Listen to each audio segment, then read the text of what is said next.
உங்க குழந்தை வெளியே வந்தானா அவன்கிட்ட என்னை பத்தி என்ன சொல்லுவீங்க?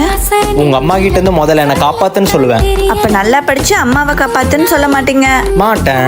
இவன் மட்டும் வெளியே வரட்டும், யார் யாரை காப்பாத்துறாங்கன்னு பாத்துக்கலாம். ஓங்கி அரைஞ்சனா மாசமா இருக்க, ஒழுங்கா சாப்பிட மாட்டியா? சாப்பிட்றி.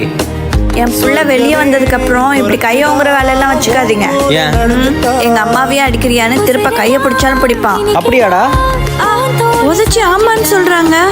வெளியே மட்டும் வாடி, உன்னை வச்சுக்கிறேன். அம்மா. ஏய், என்னமாச்சு? ஒண்ணும் இல்ல. ஏய், நான் எவ்வளவு பயந்துட்டு தெரியுமா? எனக்கு ஒண்ணுன்னா உங்களுக்கு கண்ணெல்லாம் கலங்குமா? ஓடி போய் பாப்பா, வெளியே வந்தனா அம்மாவை நல்லா பார்த்துக்கோ. அப்பாவுக்கும் அம்மாவுக்கும் சண்டையை வந்து பிரிஞ்சாலும் சரி, அப்பாவுக்கு என்ன ஆனாலும் சரி, அவளை மட்டும் விட்டுறாத. ஏன்னா அவ தான் என் உசுரு.